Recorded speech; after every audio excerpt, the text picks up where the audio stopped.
వెళ్లిన భారతదేశ గౌరవాన్ని చాటాలని ఇక బాపులపాడు తహసీల్దార్ వి నాగభూషణం అన్నారు. గురువారం 78వ స్వాతంత్ర దినోత్సవం సందర్భంగా ఆయన తన కార్యాలయంలో జాతీయ జెండాను ఆవిష్కరించి విద్యార్థులను ఉద్దేశించి ప్రసంగించారు.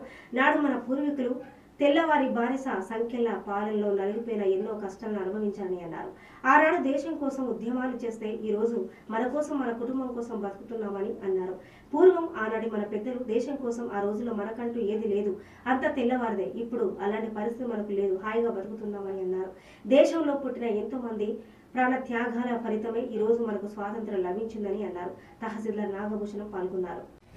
జెండా పెట్టుకున్నాం, శుభ్రంగా ఎవరింట్లో వాళ్ళమే ఉంటున్నాం. ఓకేనా?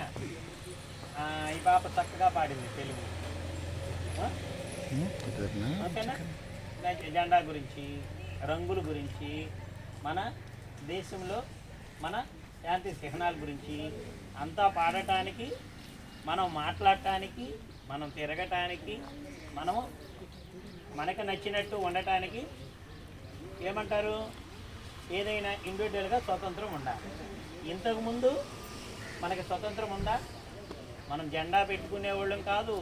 రంగు గురించి చక్కగా పాడింది పాప.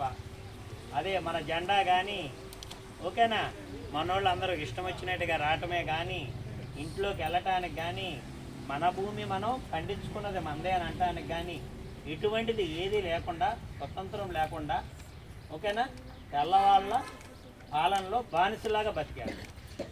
ఓకేనా? అందరూ కూడా బానిసల్లాగా బతికి మన పూర్వీకులు ప్రాణత్యాగాలు చేసి వాళ్ళ ఇంటిలో మన కుటుంబం గురించే మనము ఆలోచించలేని పరిస్థితుల్లో బతుకుతున్నాం. అంతేనా? అన్నదమ్ములు ఉన్నారు, తల్లిదండ్రులు ఉన్నారు. మన కుటుంబంలో ఉమ్మడి కుటుంబాలు ఎక్కడున్నాయి? లేవు.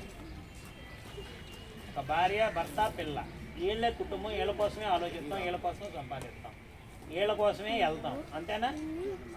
పక్కనున్న అన్నదమ్ముల గురించి కూడా వెళ్ళట్లా, మన ఫ్యామిలీలో చుట్టాల గురించి వెళ్ళట్లా. అలాగా వాళ్ళ కోసం కాకుండా మన దేశంలో పుట్టిన ఎందరో మహనీయులు పోరాడి ప్రాణత్యాగం చేసి వాళ్ళ కుటుంబాలను కూడా వదిలి